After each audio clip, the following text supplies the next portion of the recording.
The boardroom on the 47th floor of Meridian Industries had floor-to-ceiling windows that made everyone inside feel like they owned the city below. 12 executives sat around a polished mahogany table, their attention fixed on the quarterly projections displayed on the far wall. And then Darius Mitchell, a man most of them had never bothered to learn the name of, stood up from his seat near the door and said 5 words that stopped everything. "I'm the new owner."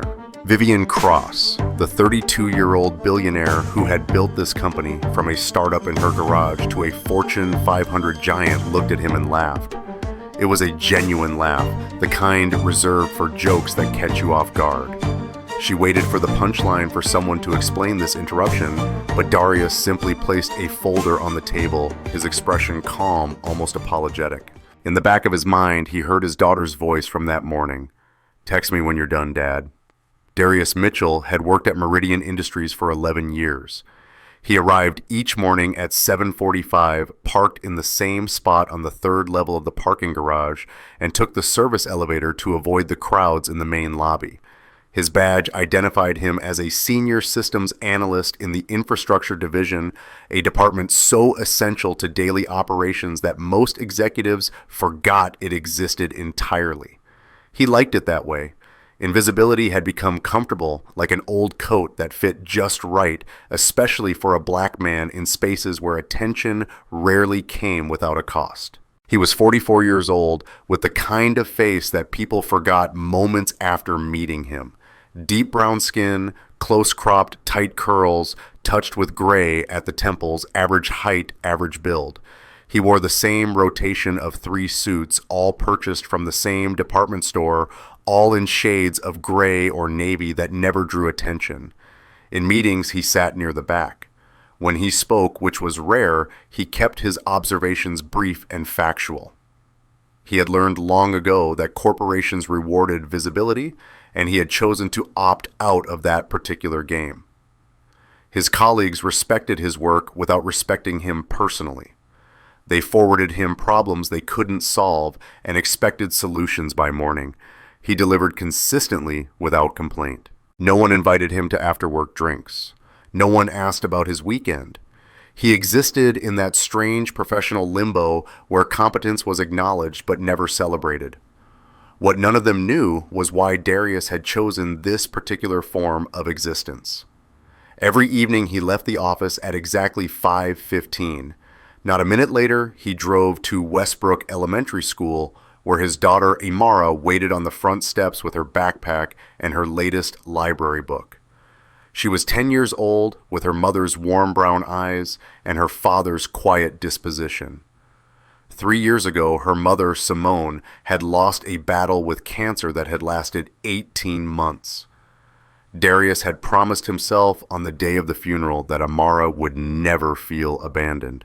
That promise shaped every decision he made. Their evenings followed a sacred rhythm. Homework at the kitchen table while Darius prepared dinner. A meal together, no screens allowed, where Amara told him about her day in elaborate detail. Reading time on the couch, her head against his shoulder, the smell of her strawberry shampoo mixing with the pages of whatever adventure they were currently sharing. Bedtime at 8:30, with a routine that included 3 specific stuffed animals arranged in a precise formation. These hours were not negotiable. They were the architecture of a life rebuilt from grief. On the wall by the hallway, a framed photo of a beautiful black family, Darius, Simone, and Amara, sat like a quiet anchor, proof that what he protected had once been whole. Vivian Cross operated in an entirely different universe. She had founded Meridian at 23 with a software platform that revolutionized supply chain management. By 28, she had taken the company public. By 30, she had become the youngest female billionaire in the technology sector. Magazine covers, TED Talks, a penthouse apartment that overlooked Central Park. She had earned every bit of it through relentless work, strategic brilliance, and an unwillingness to accept any answer except the one she wanted. She was beautiful in a sharp, deliberate way, dark hair always pulled back, tailored suits that cost more than most people's monthly salaries. eyes that could make a seasoned executive stammer mid-sentence. She inspired admiration and fear in equal measure, and she had learned to use both as tools. In her world, sentiment was weakness. Results were everything. She had sacrificed relationships, friendships, and any semblance of normal life to build what she had built. She did not regret these choices. She did not have time for regret. Darius and Vivian had crossed paths perhaps a dozen times in 11 years, always in passing, always without recognition on her part. He was one of the thousands who made her empire function. She was the name on the building, the face on the annual report, the voice that set the direction for everything. They existed in the same physical space, but inhabited completely different realities until today. The laughter that erupted after Darius's announcement rippled around the table like a wave. Board members exchanged amused glances. Gerald Morrison, the chief financial officer, leaned back in his leather chair with a smirk that suggested he had seen every kind of corporate stunt and found this one particularly pathetic. Sandra Chen, the head of legal, reached for her phone, already composing a mental memo about security protocols. Vivian allowed the laughter to continue for several seconds before raising her hand to restore order. She was still smiling, though the smile had taken on a patronizing edge. "I appreciate the entertainment," she said, her voice carrying the effortless authority of someone who had never been seriously challenged. "But we have actual business to discuss. Perhaps security can escort our friend back to wherever he came from." Darius remained standing. He did not argue. He did not raise his voice. He simply waited for the laughter to exhaust itself, his hands resting calmly at his sides, dark brown fingers relaxed against the seam of his jacket.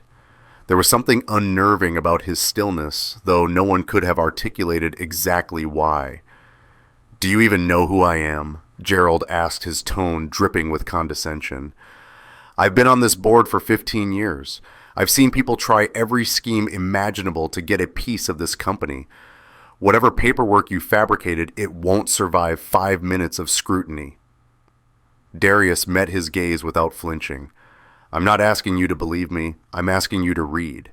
The folder sat untouched in the center of the table, a mundane object suddenly charged with inexplicable tension. No one reached for it.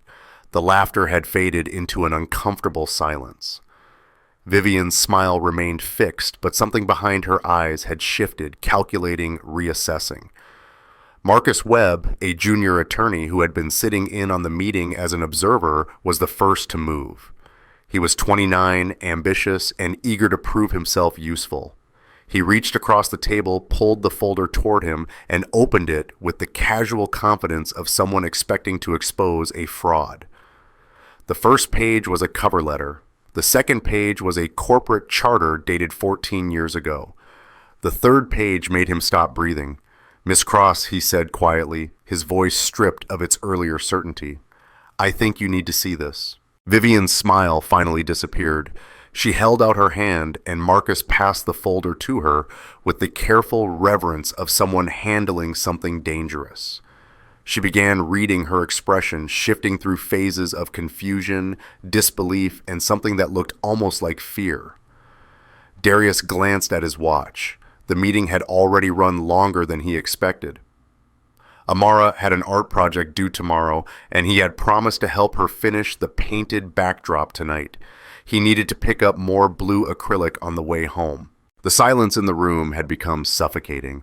Every executive sat frozen, watching Vivian Cross, waiting for her to declare the documents fake, to summon security, to restore order to a universe that had suddenly tilted off its axis. She turned pages slowly, methodically, her jaw tightening with each new revelation. "Where did you get this?" she finally asked, her voice barely above a whisper. "I've always had it," Darius replied. "I just never had a reason to use it." What the documents revealed was a story that had been buried under 14 years of explosive growth and deliberate forgetting. In the earliest days of Meridian, before the company had a proper office, before it had investors or a board or even a coherent business plan, Vivian Cross had faced a crisis that nearly destroyed everything before it began. A former partner had attempted a hostile takeover through a complex series of fraudulent contracts. The legal battle would have bankrupted the fledgling company. Vivian had been 23 years old, brilliant but inexperienced, watching her dream collapse in real time. She had reached out to everyone she knew, desperate for anyone with the technical and legal knowledge to untangle the mess. Darius Mitchell had been 30 at the time, working as an independent consultant specializing in corporate security systems. A mutual acquaintance had connected them.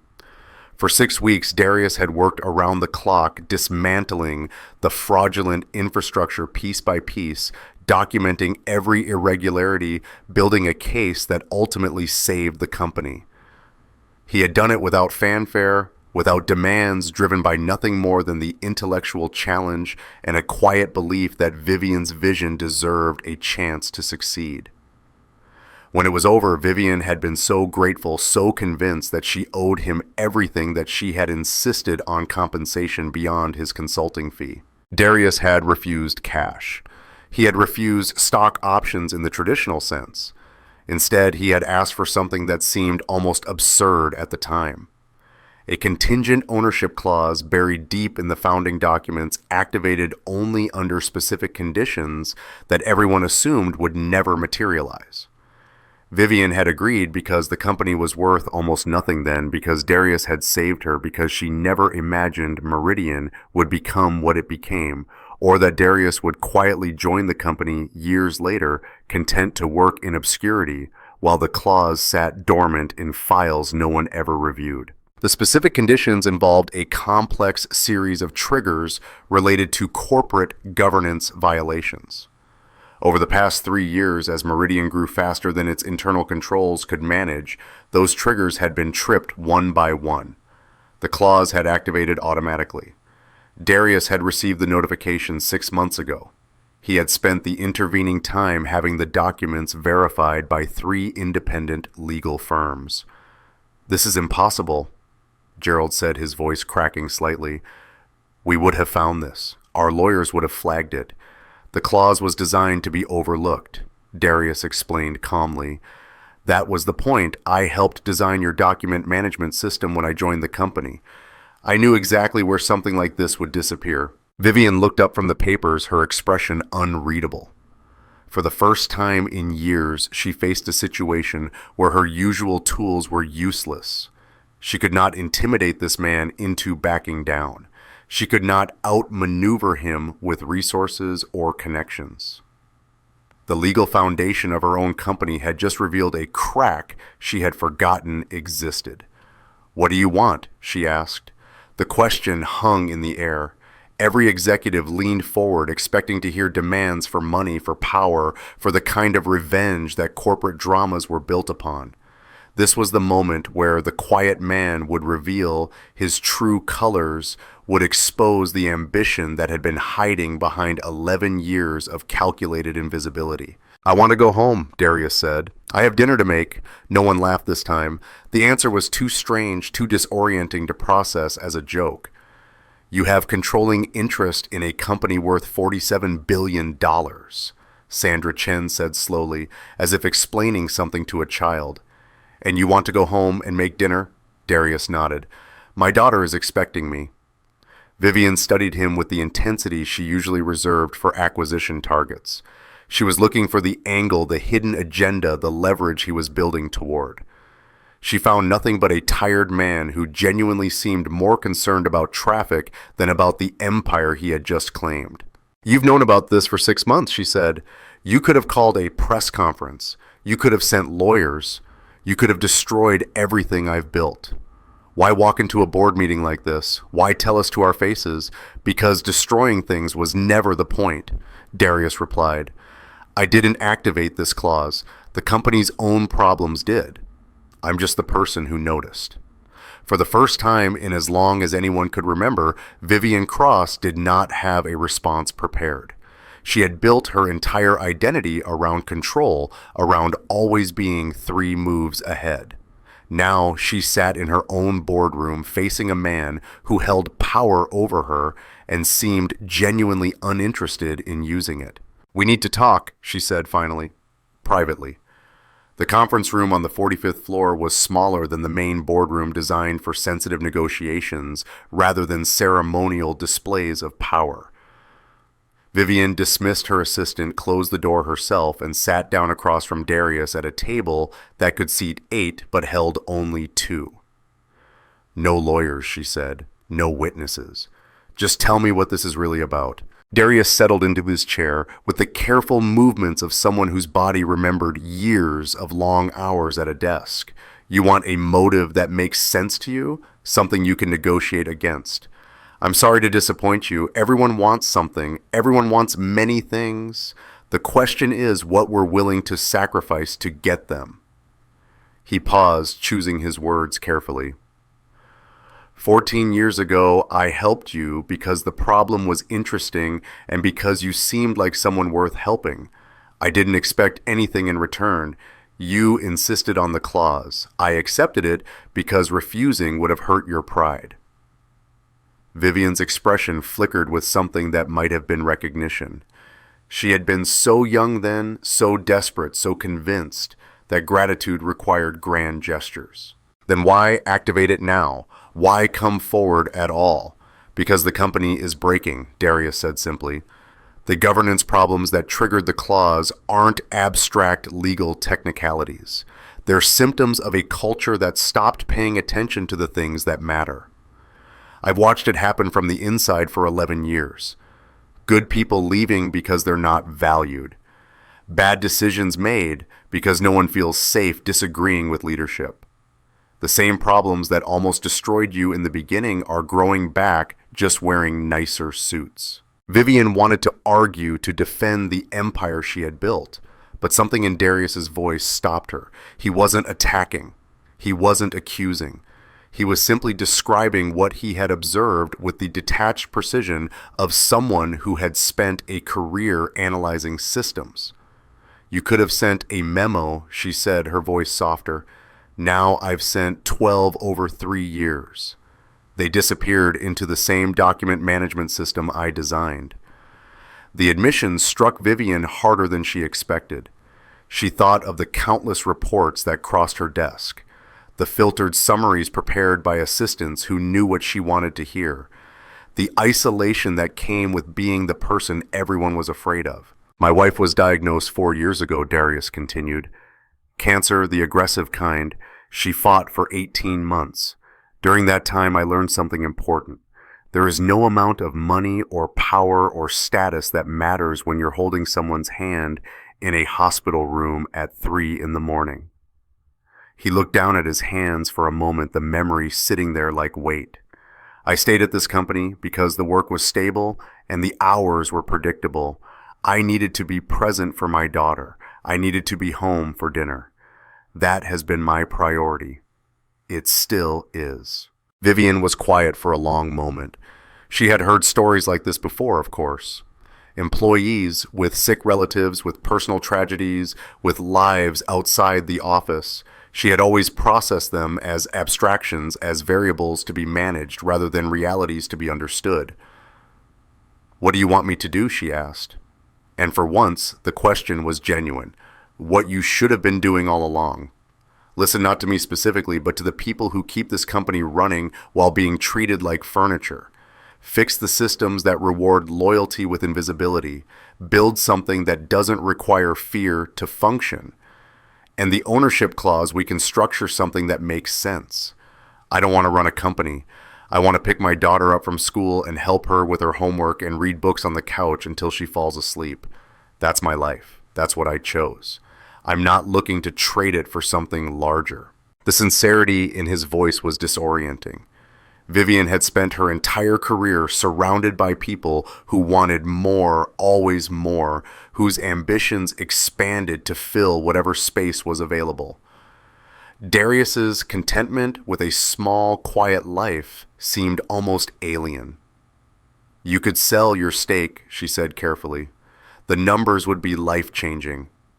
Generational wealth. My daughter has a home," Darius said. "She has a father who shows up. She has a school she loves and friends she's known since kindergarten. What would I buy with billions that would improve any of that?" It was such a simple question, and Vivian realized she had no answer. The days following the boardroom revelation moved with unusual speed. Vivian called an emergency session with the full board minus Darius and presented the situation with a transparency that surprised everyone who knew her. There were lawyers involved now, multiple firms reviewing the clause from every angle, but the fundamental reality was undeniable. Darius Mitchell held legitimate controlling interest in Meridian Industries. The question was what to do about it. Gerald Morrison pushed for aggressive action. Surely there were grounds to challenge the validity of a 14-year-old document. Surely Darius's years of employment created conflicts of interest that could be exploited. Surely something could be done to restore the natural order. Vivian listened to his arguments and for the first time in their professional relationship found them hollow. Gerald's instinct was to fight, to protect, to preserve power at any cost. It was the same instinct that had driven her for a decade. But sitting across from Darius in that small conference room, hearing him talk about hospital rooms and homework and the things that actually mattered, something had cracked in her certainty. "We're not going to challenge him," she announced, her voice cutting through Gerald's latest objection. "We're going to listen." The boardroom fell silent. Sandra Chen looked up from her notes with an expression of genuine shock. Gerald's mouth opened and closed without producing sound. "The governance issues that triggered this clause are real," Vivian continued. "I've spent the past week reviewing reports that should have crossed my desk years ago, complaints that were buried, warnings that were ignored. We built a machine that was very good at making money and very bad at hearing anything it didn't want to hear. That ends now." Darius's phone buzzed with a text message. It was from Amara. "Pizza or tacos for dinner?" He smiled and typed back, "Your choice. Home in 20. The restructuring that followed was neither dramatic nor immediate. It happened in increments. Through policy changes and cultural shifts that would take months to fully implement, Vivian established new channels for employee feedback that bypassed the filters of middle management. She created an independent ethics review board with actual authority. She began holding monthly town halls where any employee could ask questions directly with answers given in real time rather than crafted by public relations teams. The executives who had laughed in the boardroom watched these changes with varying degrees of anxiety. Some adapted, recognizing that the wind had shifted. Others resisted, convinced that this was a temporary phase that would pass once Vivian regained her senses. A few quietly updated their resumes. Darius maintained his position in the infrastructure division. He declined every offer to join leadership meetings, to sit on committees, to transform his accidental power into intentional influence. His only stipulation was that he be allowed to continue leaving at 5:15 every day, a condition that Vivian not only accepted, but began to envy. Their private conversations became a regular occurrence, not scheduled meetings, but informal exchanges that happened when their paths crossed in hallways or elevators. Vivian found herself seeking his perspective on decisions she would have made unilaterally before. Not because he had power over her, but because his way of seeing things illuminated blind spots she hadn't known she had. "How do you know when you're making the right choice?" she asked him once, standing by the window of her office as the city lights flickered on below. "You don't," Darius replied. "You make the choice you can live with, and then you live with it. The rest is just hoping." It wasn't wisdom in the traditional sense. It wasn't strategic. But it was true in a way that Vivian's MBA and her years of executive experience had never taught her. The night Vivian addressed the full company about the ownership situation, she did something unprecedented. She admitted she had been wrong. Not about Darius specifically, but about the culture she had allowed to develop. The culture that treated people as resources rather than partners. The culture that rewarded performance while ignoring humanity. The culture that had driven away talent and buried problems and built walls between leadership and everyone else. "I failed to see someone who had been in front of me for 11 years, she said to the assembled employees, her voice steady but stripped of its usual armor. I failed to hear concerns that were raised through proper channels. I failed to create an environment where people felt safe telling me what I needed to hear rather than what I wanted to hear. Those failures are mine, and I'm committed to correcting them. The applause that followed was hesitant, at first uncertain, as if the employees suspected a trap. But Vivian didn't follow the apology with a pivot to business as usual. She didn't use the moment to launch a new initiative or rebrand the company's image. She simply acknowledged what had been broken and promised to do better. Darius watched from the back of the room near the exit, already calculating how long it would take to get home. Amara had a science project due Friday, and they needed to finish the volcano model tonight.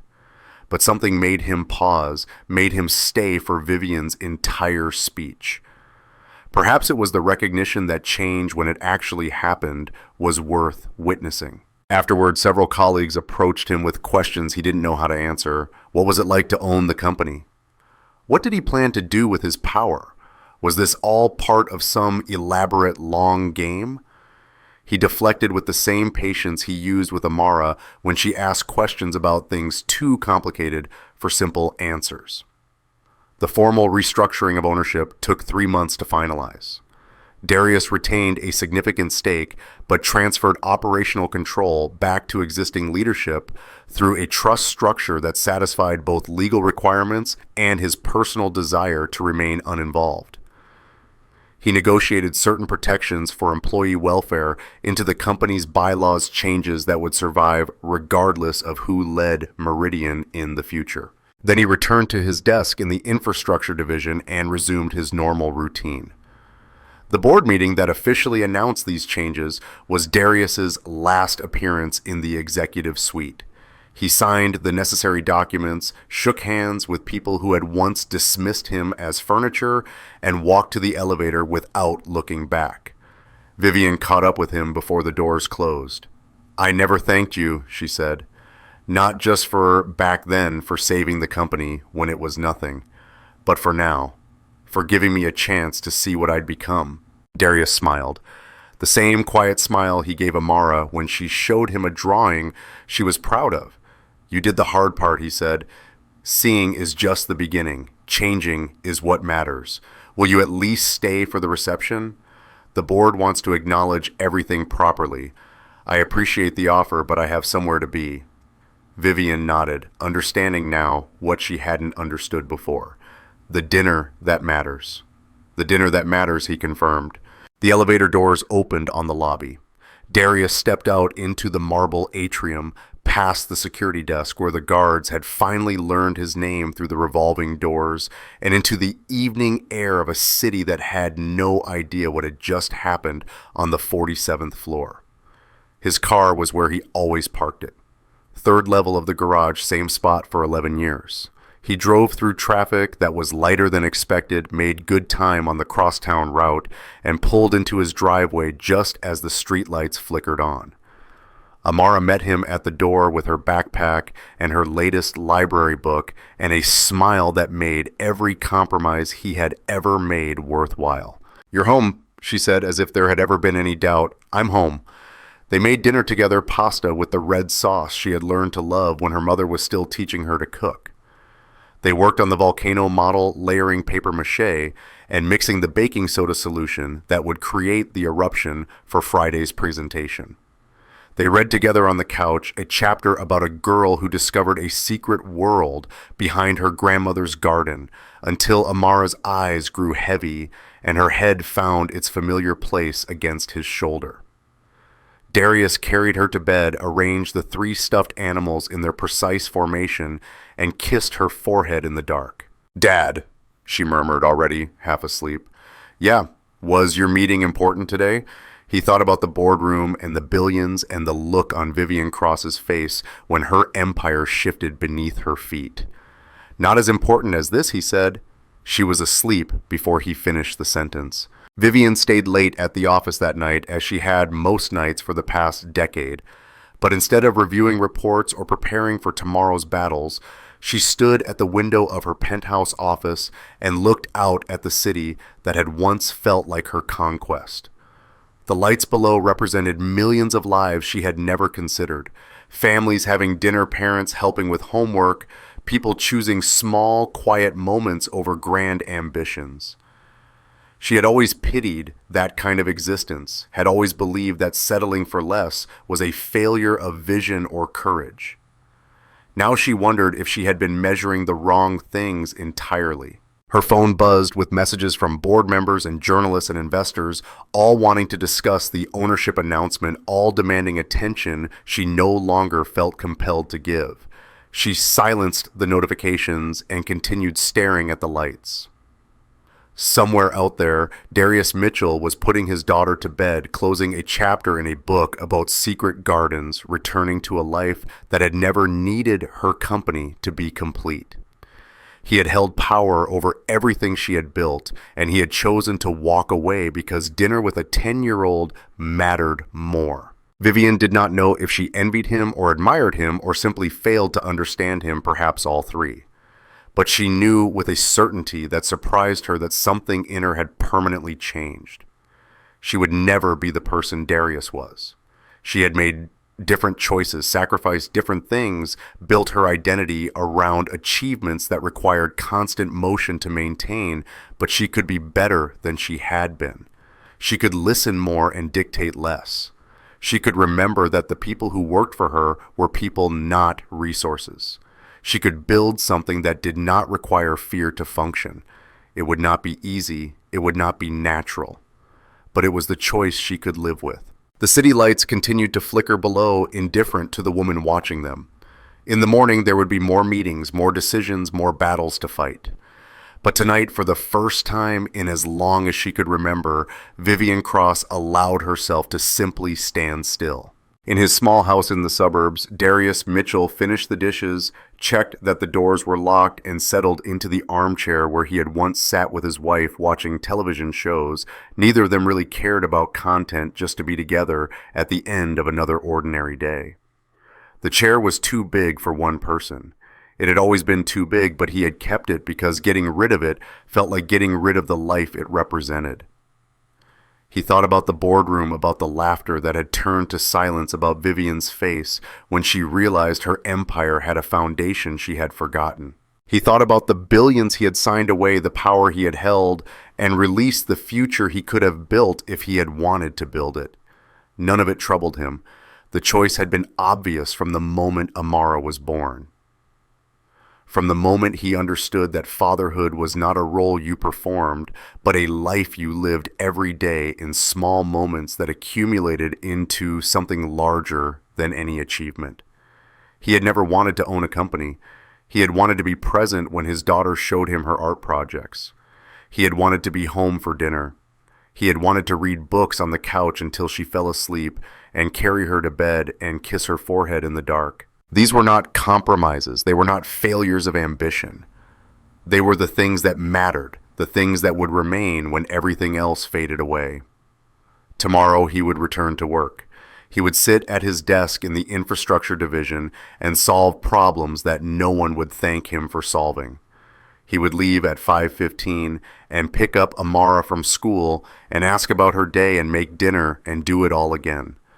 The routine that had once felt like a retreat from the world now felt like exactly the life he had chosen. Outside, the night was quiet. Inside, a father sat alone, with his thoughts grateful for everything he had and content with everything he had given up. Not because he did not understand what power could buy, but because he understood what it could not.